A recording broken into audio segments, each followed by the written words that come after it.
day everyone, I am Mr. Jerry Coretta, a third year student from Mindoro State University, and I just want to share with you the facts about COVID-19 and related concepts. So aligned with this discussion, I will answer the following question and give a legit information and knowledge about COVID-19. So let's start with this first question.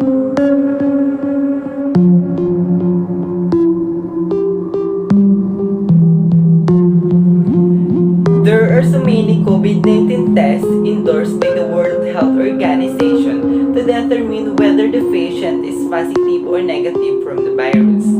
First test is the rapid antigen test in the pursuant of Interagency Task Force on Emerging Infectious Diseases Resolution number 106 and in accordance with Department of Health, which provides a technical guidance on the use of antigen tests.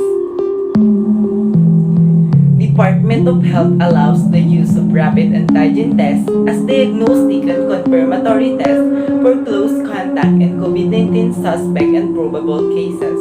Antigen test result approximately 15 to 30 minutes to be issued. This is generally less sensitive than real-time reverse transcription or polymerase chain reaction or RT-PCR test. Antigen test varies depending on the course of infection, but generally moderate to high at times of peak viral load. To test the specimen, antigen test done through nasal or nasopharyngeal test. Another test is the saliva RT-PCR test done by using saliva in detecting COVID-19. This test is less invasive, therefore less painful. The accuracy of this test, according to Philippine Red Cross, is 98.11%. Last test is the molecular test or diagnostic test like RT-PCR test or reverse transcription polymerase chain reaction. This test is done by nasal swab, either swallow or deep test. The result of this test may last at an hour or maybe 1 to 3 days. This can be done at home and some point of care locations. To differentiate antigen from antibody, antigen is a molecule capable of stimulating an immune response. They may be protein, polysaccharides, lipids, or nucleic acids. Each antigen has distinct surface features that are recognized by the immune system. Antigen test reveals if a person is currently infected with pathogen such as the SARS-CoV-2 virus. Once the infection is gone, the antigen disappears. And antibody is defined as Y-shaped protein by B cells of the immune system in response to exposure to antigens.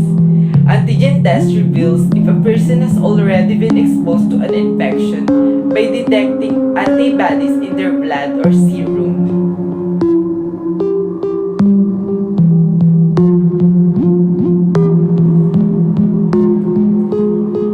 When it comes to vaccine and how they work, there are 3 keywords you need to know: pathogen, antigen, and antibody. So first, pathogen are germs that cause disease or they are the bad guys. Antigens are part of pathogens which causes your body to produce antibodies, while antibodies are the good guys that help your body's immune system fight off the pathogen.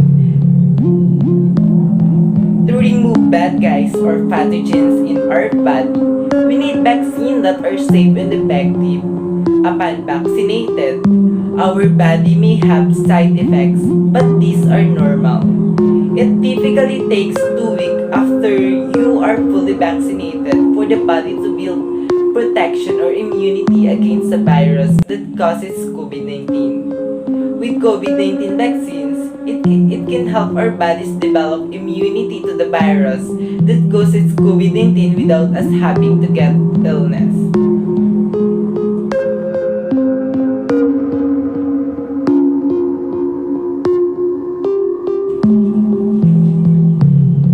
coronavirus is first called 2019 nCoV and officially renamed as SARS-CoV-2 and COVID-19. That is belong to the family of coronavirus, which owe the name to crown-like spike on their surface. Mostly, this coronavirus is found in birds or mammals, particularly bats. When and where the new coronavirus emerged remains unknown. The most likely scenario is that it jumped from a bat to an intermediary mammal host and from there to humans. The first reported outbreak of cases is associated with a wildlife market in Wuhan, China. About how this virus infects human beings. The main transmission of new coronavirus is by air, through small droplets expelled when someone coughs, sneezes, or talks, as well as aerosol or small drops capable of traveling farther and remain suspended in air that accumulate in closed and badly ventilated spaces. Virus can also be transmitted by touching your eyes, nose, and mouth after touching contaminated surfaces.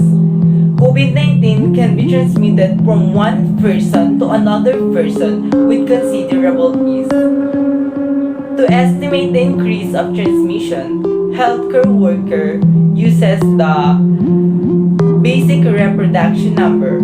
And to control the epidemic transmission, the reproduction rate must be below 1 or less than 1.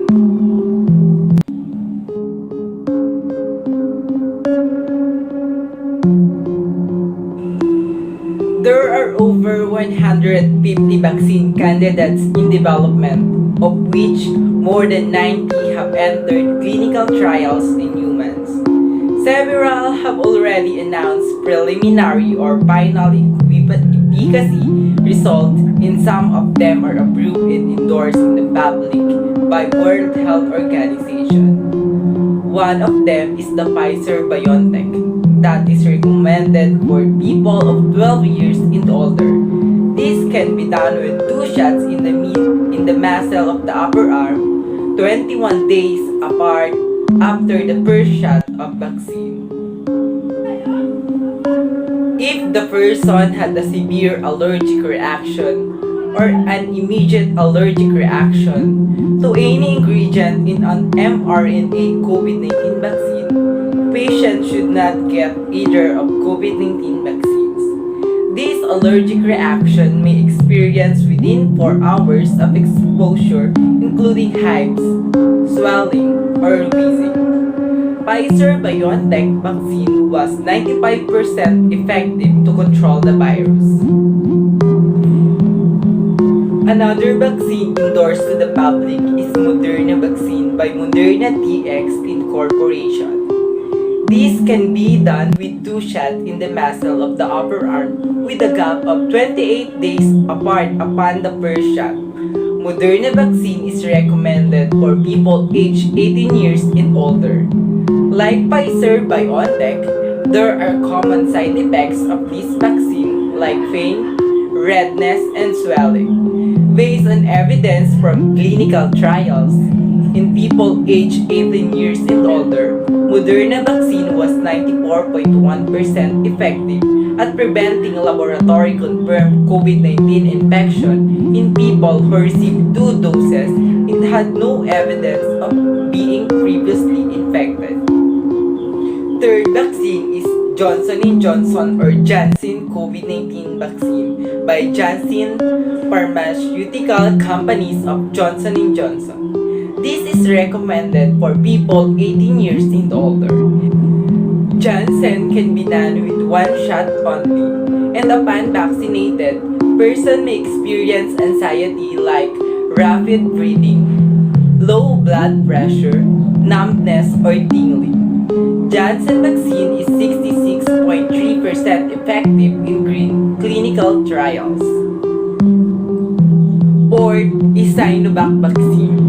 The World Health Organization approved Sinovac vaccine from Sinovac Biotech for emergency use.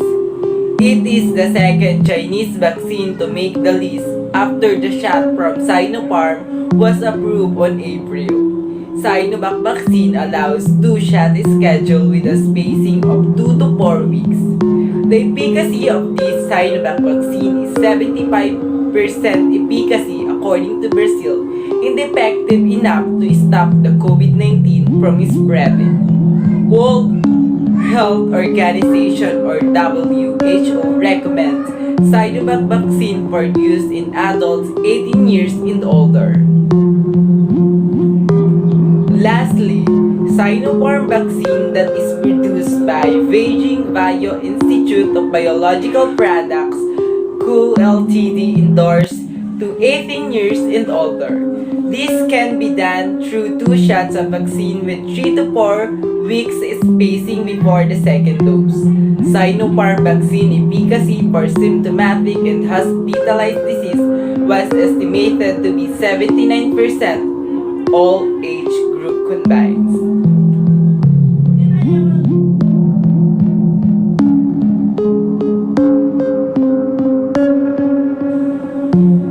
Influenza is a viral infection that attacks our respiratory system from our nose, throat, and our lungs. Influenza, commonly called flu, caused by infection with influenza viruses. Flu travels through the air in droplets when someone with the infection coughs, sneezes, or coughs. You can inhale the droplets directly, or you can pick up the germs from an object such as telephone or computer keyboard and then transfer them to your eyes, nose, or mouth. Influenza viruses are constantly changing, with new strains appearing regularly. If a person had influenza in the past, their body has already made antibodies to fight that specific strains of the virus. COVID-19 seems to be spread more easily than flu and can cause more serious illness in some people. It takes longer time before people show symptoms and people can be contagious for longer. Since COVID is similar to the symptoms of flu or influenza, testing is must to tell what the illness is and to confirm a diagnosis. People can be infected with both flu and virus as COVID-19 at the same time with symptoms of both influenza and COVID-19 virus. For COVID-19 and flu, symptoms appear after exposure in 1 or more days can pass between when a person becomes infected and when or she starts to experience illness or symptoms. And if the person has COVID-19, it could take them longer to experience symptoms than if they had flu. COVID-19, typically, person experience symptoms about 5 days after being infected or exposed, but symptoms can appear 2 to 14 after infection. That is why Department of Health mandated the person under investigation must undergo 14-day quarantine. Flu typically, person experience symptoms anywhere from 1 to 4 days after infection.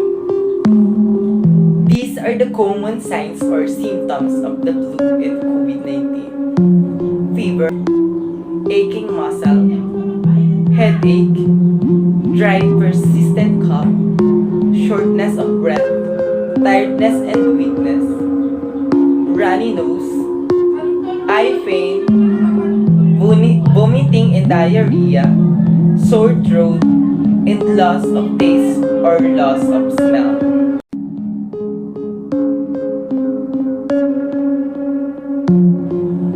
What is generally believed, those who have been treated may not have immunity. It is rare for people to be reinfected from an infection disease.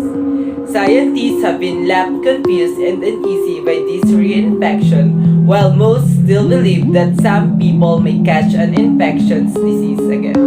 It is rare occurrence, but that is not all.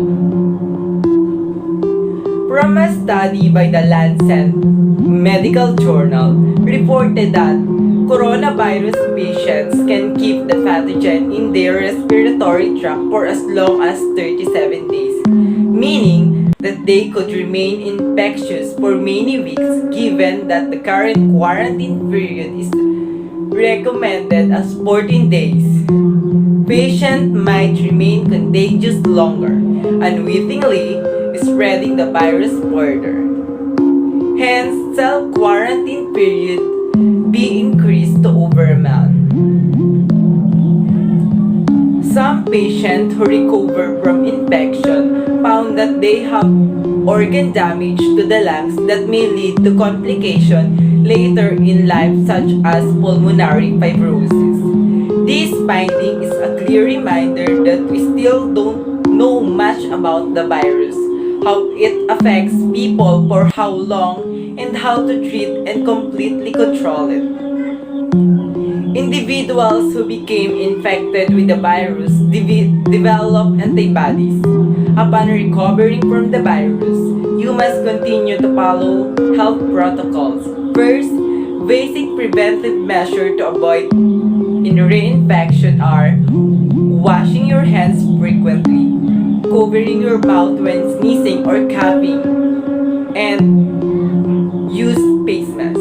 It is important to avoid crowds in closed and badly ventilated spaces.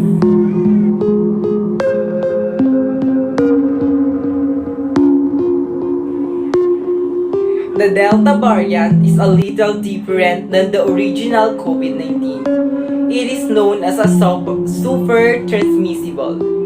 Since Delta variant is highly transmissible, it is making a number of cases all over the world. The World Health Organization and the DOH is tracking and monitoring this variant because some communities experience local transmission. It is more spreader than the Alpha variant that is detected in UK or United Kingdom. There are almost 100 cases of Delta variants in the Philippines and expected to multiply after several weeks if it is not being controlled. Along with this transmission, the Philippine government wants to bring back the quarantine such as ECQ, GCQ, and NCR bubble plants in most regions which has high cases of COVID-19 transmission. They want to impose again strict protocols in the public to control the transmission of the virus, especially the Delta variant. If you are watching this video, here are some ways you can reduce the risk and avoid exposing others to the COVID-19. Get vaccinated. Talk to care physician about getting a COVID-19 vaccine if you have question and concern. Stay at home. Frequently wash your hands. Wear face masks and follow physical distancing.